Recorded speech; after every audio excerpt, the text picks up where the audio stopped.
Hello and welcome to Study Box student. तो आज बच्चों हम प्रीवियस ईयर क्वेश्चन को डिस्कस करेंगे। That is previous year question for AISSEE All India Sainik school entrance exam के कुछ क्वेश्चन जो आपके एग्जाम में पूछे गए हैं, जिससे आप उन्हें पढ़ी और आपकी उससे बहुत ज्यादा हेल्प ली। तो जो आज का सब्जेक्ट है वो है GK, that is general knowledge. सबसे पहले हम जीके के क्वेश्चंस के बारे में जानेंगे जो आपसे एग्जाम में पूछे जाते हैं। In total 25। Yes, you heard it correct. 25 questions comes from GK subject and one question carry 2 marks each. That means 50 marks for GK question. So let's start our today's class. यहाँ पर भी आप देख सकते हैं जीके के जो question होते हैं, number of question is 25 and one question carry 2 marks, that is 50 marks for GK subject. तो सबसे पहले हम स्टार्ट करेंगे from first question GK section से, that is who is the author of the famous work the man eater of Malgudi. तो the man eater of Malgudi जो एक novel है, वो एक साहित्य है जो एविल, दैट मीन्स बुराई, वर्सेस गुड के बारे में डिस्कस करता है। एक अच्छाई और बुराई में जो एक लड़ाई है उस चीज के बारे में डिस्कस करता है नॉवल, जिसका नाम है the man eater of Malgudi. और जो इसके ऑथर है उसका नाम है, third answer, that is R.K. Narayan. तो correct answer is third option, that is R.K. Narayan is the author of the man eater of Malgudi.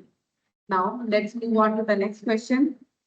अब खुंटी इज, खुंटी होता क्या है? तो यहाँ पर टोटल 4 ऑप्शन है। First one is an implement used to dig the soil, iron ore to tie cattle, earthen pot to cook food, and last one is a musical instrument. तो खुंटी एक क्या होता है? एक implement. The answer is first, an implement used to dig the soil. Khunti जिसे हम north India में खुरपी के नाम से भी जानते हैं, ये एक टूल है, फार्मिंग टूल, जिसे हम मिट्टी की खुदाई करने के लिए, उसकी सोइंग करने के लिए यूज करते हैं। So the correct answer is an implement tool that is used to dig the soil, ताकि जो सॉइल है उसमें एरेशन आती रहे, उसमें एयर और वाटर जो है easily dip into the soil जाता रहे। So this is the work of Khurpi, or we can say Khurpi in North India. So now let's move on to the next question. Question number third or 103 is, you put a glass of water in the sun. After 2 days, the glass is empty. Where did the water go? तो यहाँ पे question किया गया है कि जब आप एक ग्लास को सन में 2 दिन के लिए छोड़ देते हैं और 2 दिन बाद आकर उस ग्लास को देखेंगे, तो आपको क्या दिखाई देता है?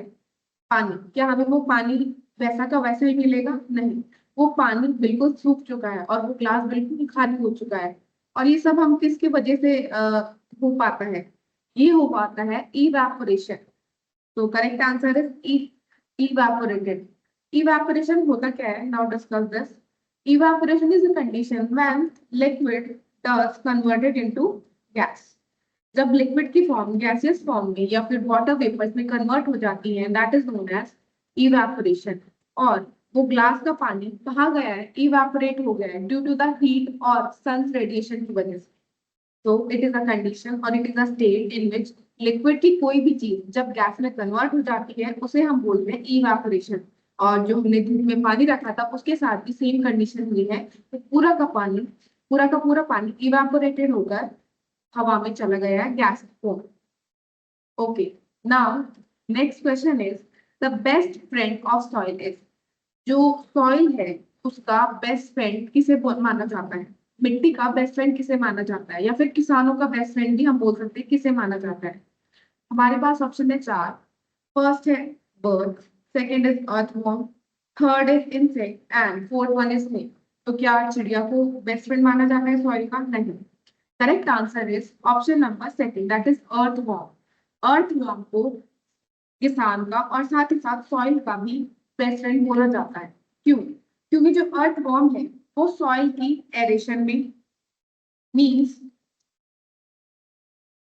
जब अर्थ वार्म डिक करती है तो वो सॉइल को इतना अच्छा बना देती है खेती के लिए, ताकि उसमें अच्छे से वाटर जाए, एयर जाए, और उसकी जो क्वालिटी है वो और ज्यादा एनहेंस हो सके। साथ ही साथ जो अर्थ वार्म है वो एक न्यूट्रिएंट साइकिल को भी चलाने में अपनी हेल्प करती है। जैसे कि जब अर्थ फॉर्म टेक करेंगी सॉइल को, तो वो नीचे जाकर वाटर के लिए भी एक जगह बनाएंगे, जिससे वाटर इजीली सॉइल में चला जाता है और सॉइल को एडिशन मिलती है। साथ ही साथ इससे जो कुछ न्यूट्रिएंट भी जो अपने एक्सक्रीटा में रिलीज करती है, उससे भी जो उसकी फर्टिलिटी है सॉइल की वो बढ़ जाती है। इसीलिए यहाँ पर कहा गया है कि सॉइल जो है बेस्ट फ्रेंड है किसका, सॉइल सॉरी सॉइल जो है, सॉइल का बेस्ट फ्रेंड किसे माना जाता है, अर्थवॉर्म। ठीक है, so the correct answer is earthworm. Next is, which solution is given to a person when a person has a vomiting and a loose motion? जब किसी पर्सन को वॉमिटिंग या फिर लूज मोशन, डिहाइड्रेशन हो रहा है, तो हमें कौन सा सोल्यूशन देना चाहिए? फर्स्ट ऑप्शन है milk shake, lemon water, third है फ्रूट जूस, या फिर salt and sugar.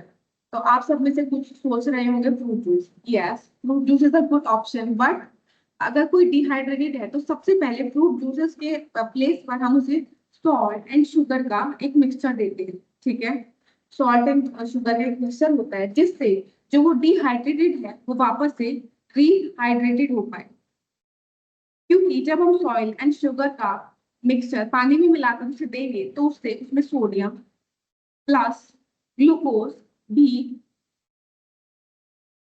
Add on होके जो उसके लूज उसमें इलेक्ट्रोलाइट लूज करती है वो बिल्डअप हो जाएंगे with the help of sodium.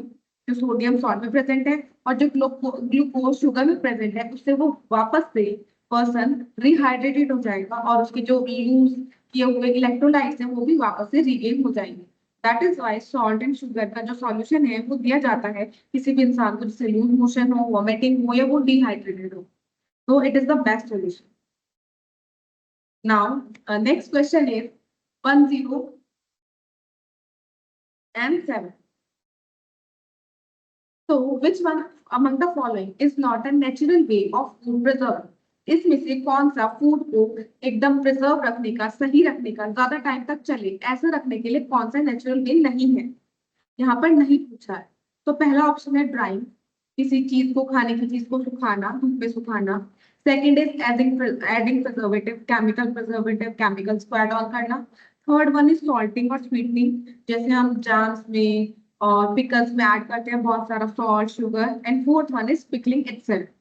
तो क्या हम ड्राइंग करके नेचुरल वे नहीं है ड्राइंग करना? Yes, it's a natural way. Salting और स्वीटनिंग ही नेचुरल वे है, क्योंकि हम सॉल्ट खाते हैं, है ना, तो सॉल्ट हमारी सेहत के लिए हानिकारक नहीं है, डेंजरस नहीं है। पिकलिंग भी, जो पिकल हम करते हैं, धूप में सुखाते हैं, उसमें बहुत ज्यादा शुगर और ये सब ऐड करते हैं, that is also a very natural way of food preservation. So correct answer is by adding preservative.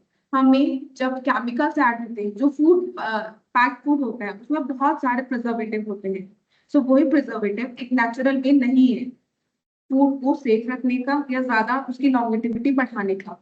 तो यहाँ से कौन सा नेचुरल वे नहीं है? By adding food preservatives. Okay, so now let's move on to the next one.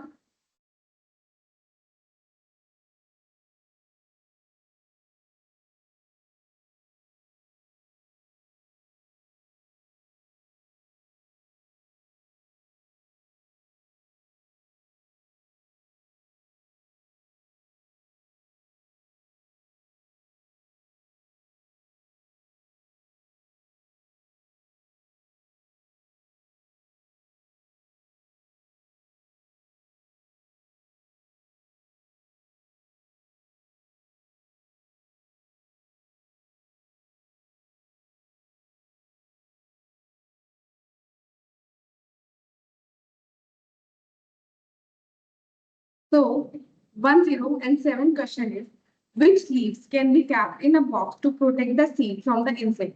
इनमें से कौन सी leaves हमें एक बॉक्स में रखनी है ताकि जो हमने सीड उस बॉक्स में रखी है वो प्रिजर्व रह सके? नीम की लीव्स, नीम जो ट्री होता है उसकी लीव्स। सेकंड इज बैंगन ट्री की leaves. Third is banana tree की लीव, या फोर्थ है मैंगो ट्री की लीव्स। तो एक बॉक्स में अगर हम सीड को रखें तो उसमें ऐसी कौन सी लीव डालें, कौन से पेड़ की लीव डालें, जिससे वो सीड जो है डिस्ट्रॉय ना हो, खराब ना हो? वो प्रिजर्व रहे। तो जो सबसे ज्यादा एंटीऑक्सीडेंट है, जो इंसेक्ट को रिपेल करता है, वो दूर भगाता है खुद से, दैट इज नीम। हम बहुत सारी बीमारियां हो, एंटीबैक्टीरियल है नीम, बीमारियों में भी काम आता है। साथ ही साथ वो सीड्स को भी प्रोटेक्ट रखता है। क्यों? क्योंकि उसमें प्रेजेंट है azadirachtin, that means it is a natural component है जो नीम में प्रेजेंट होता है। और वो क्या करता है? वो करता है रेपेल, इंसेक्ट को रेपेल अपने से दूर भेजता है। वो सीड पे उन्हें आने नहीं देता और उन्हें खाने नहीं देता। और वो सीड्स को उनसे क्या, उन्हें वो अच्छी नहीं लगती। अजारवेस्टिन की वजह से जो इंसेक्ट है वो सीड्स को अच्छा अपने खाने के लिए नहीं मानते, क्योंकि उसमें रेपेल, एंटी रेपेल होती है प्रेजेंट, दैट इज व्हाई अजारवेस्टिन प्रेजेंट है। और इसकी वजह से ही जो सीड्स है वो प्रोटेक्टेड रहती है फ्रॉम इंसेक्ट और माइक्रो ऑर्गेनिजम्स। ठीक है, so the correct answer is Neem.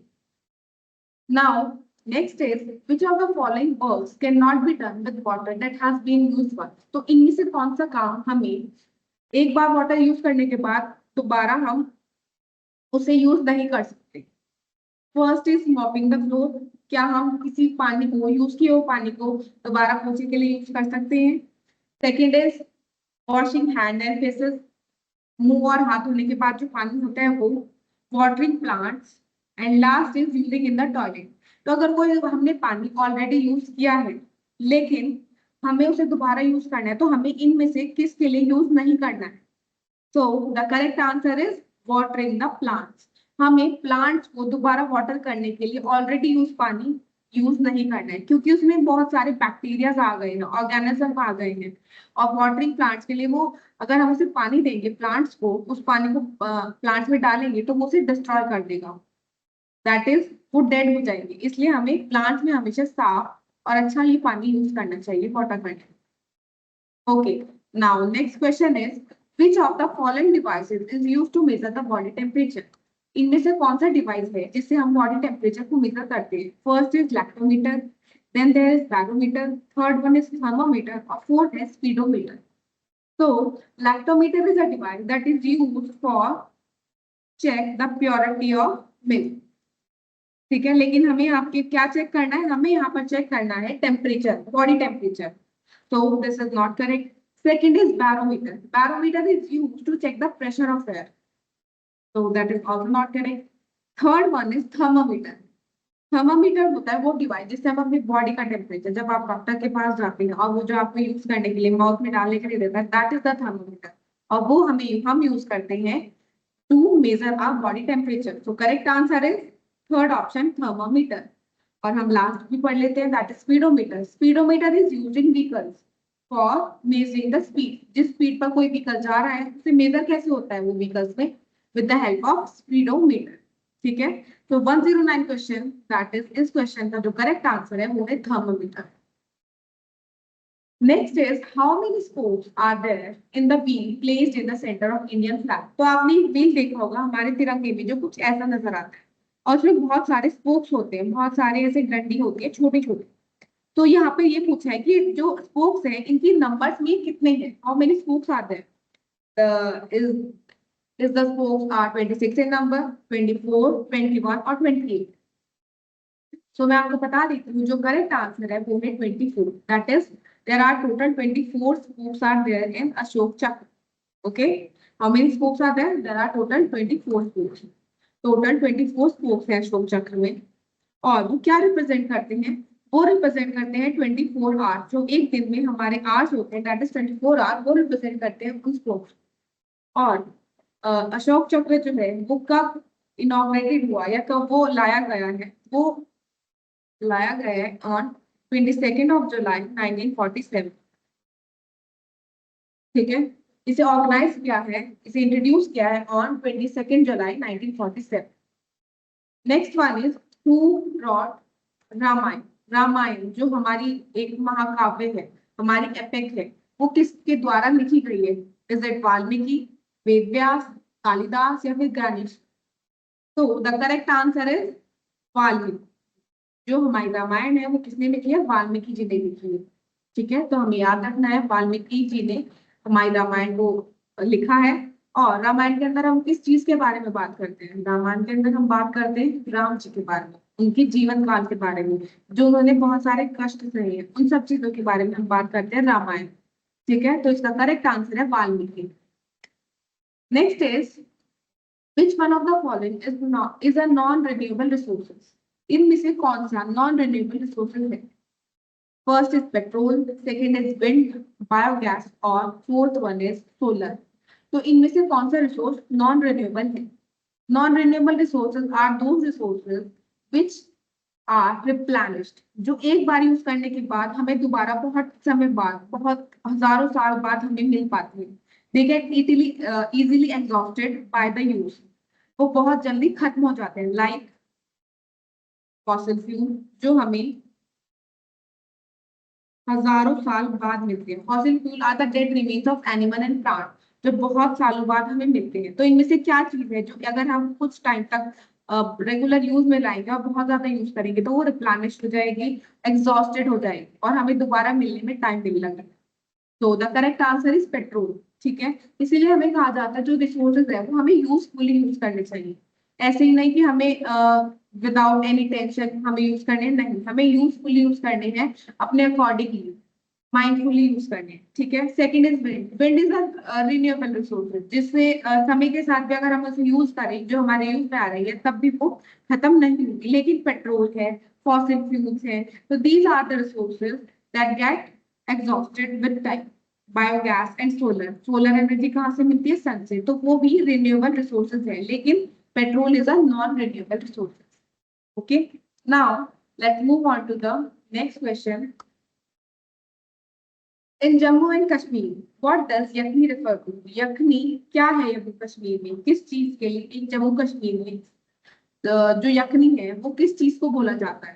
First option, कोई a piece of a cloth worn on head by men, कोई कपड़ा जो मेन अपने हेड पर वेयर करते हैं। Second is a non vegetarian dish. Third one is कोई उनका फेस्टिवल है। और फोर्थ है a form of local dance, या कोई लोकल डांस है। तो the correct answer is second answer, that is a non vegetarian dish. Yakhni एक डिश है जो जम्मू कश्मीर में बहुत ज्यादा चाव से खाई जाती है, और ये है एक योगर्ट बेस्ड मीट डिश। ठीक है, यखनी क्या है? एक योगर्ट बेस्ड मीट डिश है, नॉन वेजिटेरियन डिश है, जो जम्मू कश्मीर में बहुत ज्यादा फेमस है, वहां के लोग इसे बहुत ज्यादा खाते हैं। ठीक है, तो the correct answer is second, a non vegetarian dish. Now let's move on to the next.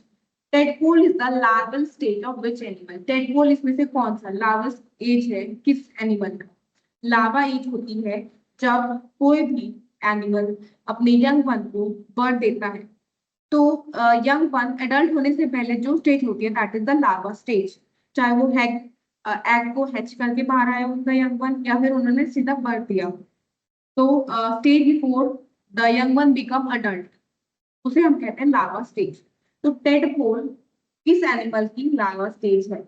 Dog की है, टाइगर की है, फ्रॉग की है, या फिर गोट की है? तो डॉग की जो यंग वन है उसे हम क्या बोलते हैं? टेडपोल नहीं बोलते हैं, उसे हम बोलते हैं पपी।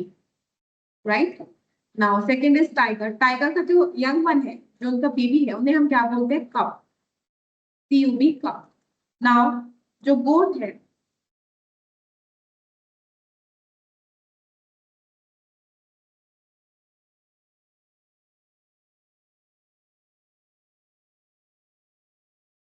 तो यहाँ पर किसकी बात हुई है? टेडपोल की। तो जो फ्रॉग का यंग वन है उसे क्या बोला गया है? उसे बोला गया है टेडपोल। तो the correct answer is frog. Right, now let's move on to the next question. Birds like kite, eagles, and vulture can see things from a distance of 2 meter, 4 meter, 8 meters or 20 meters. तो कुछ bird जैसे कि kite, eagle या vulture दूर से, बहुत ज्यादा दूर से, कितनी डिस्टेंस से किसी भी चीज को देख सकती है? 2 मीटर्स, 4 मीटर्स, 8 मीटर्स और 20 metres. So the correct answer is 8 metre. Yes, जो कुछ बर्ड जैसे काइट है, ईगल है, वल्चर है, जिसे जाना जाता है उनकी देखने की क्षमता से, उनकी जो पावर ऑफ सीइंग है किसी चीज को, तो वो 8 मीटर तक डिस्टेंस से, अपने से 8 मीटर दूर तक के चीजों को देख पाती है। जहां पर एक नॉर्मल ह्यूमन बीइंग 2 मीटर तक ही देख पाता है, वहीं पर ये बर्ड्स 8 मीटर तक की डिस्टेंस को कवर करके देख पाती है, due to the their unique structure of eyes. इनका जो स्ट्रक्चर है इसका वो कुछ यूनिक है, unique structure of eyes. And side by side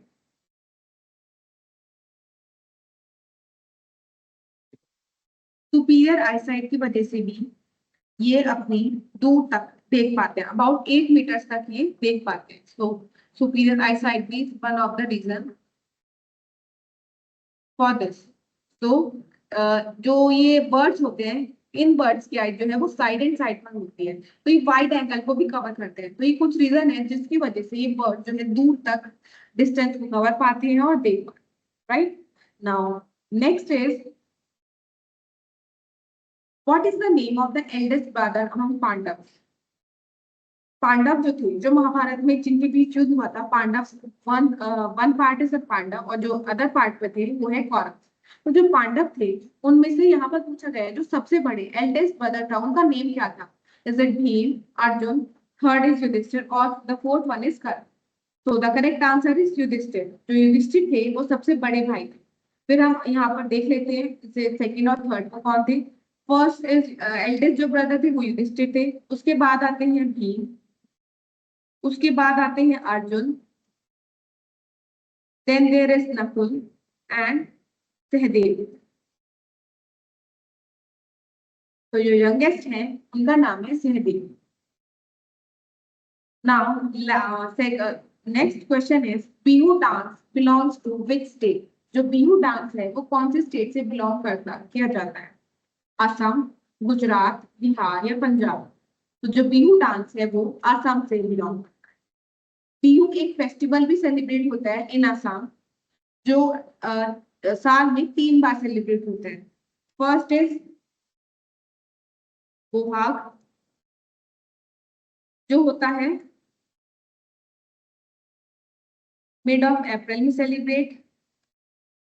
फिर आता है माघ बिहू जो होता है mid of Jan celebrate. And third one is Kartik Bihu जो होता है सेलिब्रेट मिड ऑफ अक्टूबर। तो Bihu is celebrated as a festival and also as a dance. Dance भी है असम में बिहू और फेस्टिवल का नाम है बिहू। तो Bihu is a folk dance of Assam. ठीक है, तो correct answer is Assam. Now next question is Waheeda Prism lieutenant commander in the Indian navy is what type of professional. तो जो वाहिदा प्रिज्म है वो लेफ्टिनेंट कमांडर थी इंडियन नेवी में, उनका प्रोफेशन क्या था।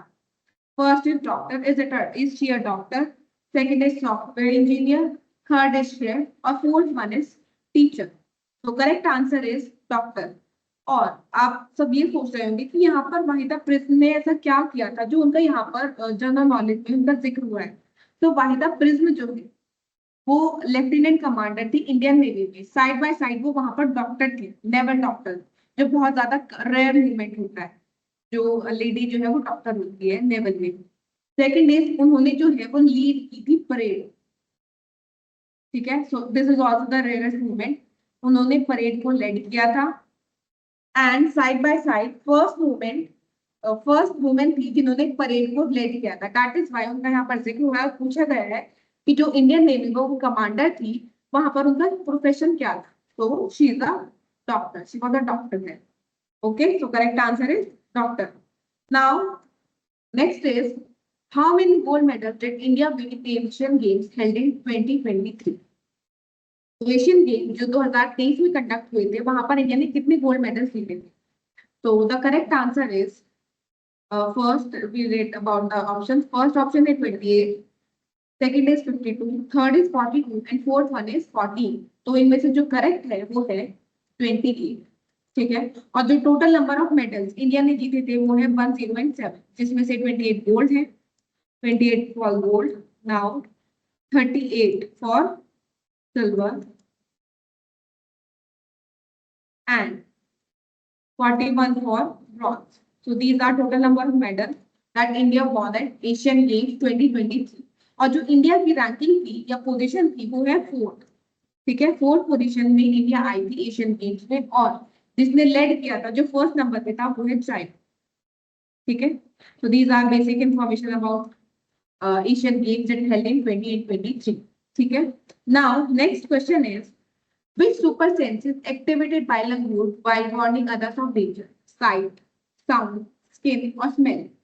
So the correct answer is sound. Yes, they use their sound, loud sound. एक वो एक तरह से आवाज निकालते हैं जिससे अगर उन्हें खतरा महसूस होता है तो वो अपने जो साथी हैं, जो अपने फ्रेंड्स हैं, उन्हें भी वो अवेयर कर सके bye type of sound, bye type of alarm call. हम बोल सकते हैं अलार्म कॉल करते हैं वो अपने फ्रेंड्स को, अपने जो साथ के हैं, कि अगर उन्हें खतरा महसूस होता है, ठीक है, तो लंगूर यूज करते हैं साउंड जब उन्हें वार्न करना हो अपने साथ वाले।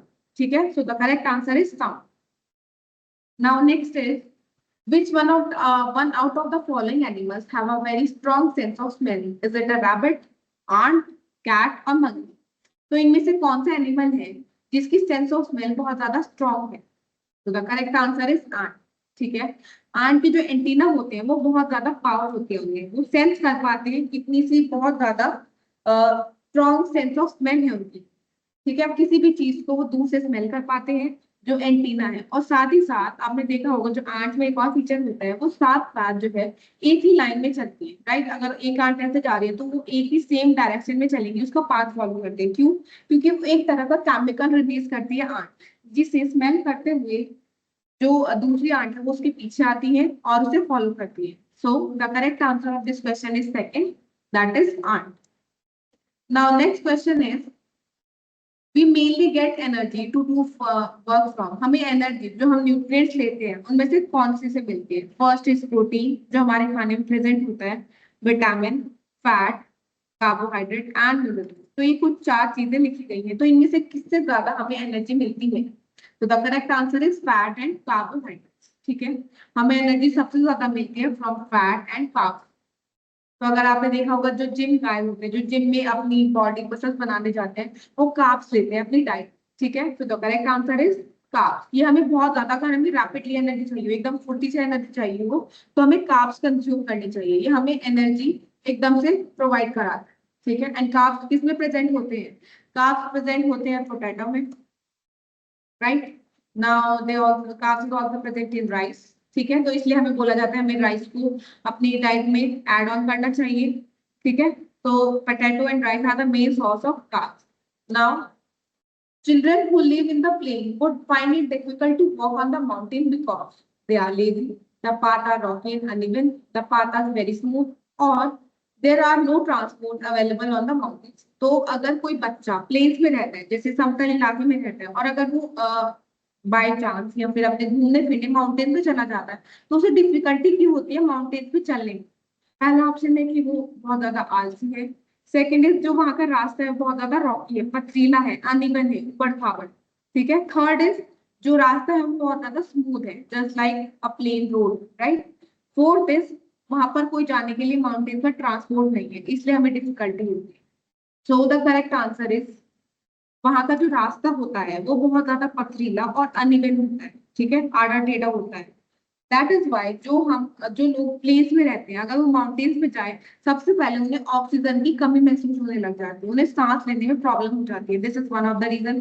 सेकेंड इज वहां के रास्ते कुछ ऐसे होते हैं कि उन्हें वहां पर चढ़ाई करने में बहुत ज्यादा मुश्किल फेस करनी पड़ती है। एंड जो थर्ड पॉइंट है वो है फेमिलियरिटी।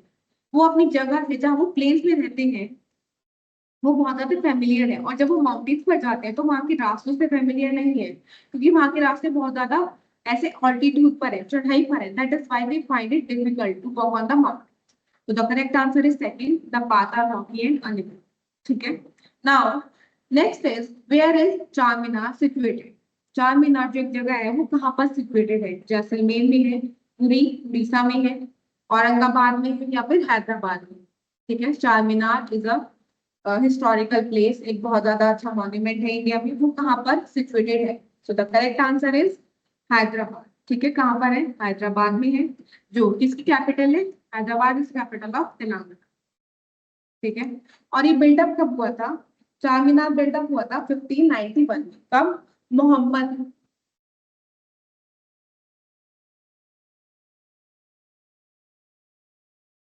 कुली कुतुब शाह। कुली कुतुब शाह ने 1591 में चार मीनार को बनवाया था, और ये कहाँ पर सिचुएटेड है? हैदराबाद। ठीक है, जो हैदराबाद कैपिटल है किसकी? तेलंगाना स्टेट। ठीक है। Now the last question is, earth takes how many days to revolve around the sun? Earth को सूरज के एक रिवॉल्व पूरा चक्कर लगाने में कितना टाइम लगता है? Is it 365 days, 365 1 by 4 days, 365 and a half days, and 365 1 by 3 days? So the correct answer is 365 1 by 4 days. Yes, correct answer is 365 1 by 4 days. जो अगर हम एग्जैक्टली बताएं तो जो टोटल टाइम अर्थ को पूरा एक सन का रिवॉल्व करने में, रिवॉल्यूशन लगाने में टाइम लगता है, that is 365 days, 5 hours, 59 minutes and 16 seconds. That is the exact time that Earth takes to revolve around the sun. और जिसे हम बोल सकते हैं जो हमारा एक ईयर होता है, तो पूरे जितना हमारा एक साल कवर अप होता है, 1 ईयर होता है, उसमें जो अर्थ है वो पूरा एक सन का चक्कर लगा देती है। ठीक है, so the correct answer is 365 1 by 4 days. Okay, now as we come to the last of the topic or last of our session, I wish you all the best for your exam, and let's meet on the next class. Have a good day to all of you.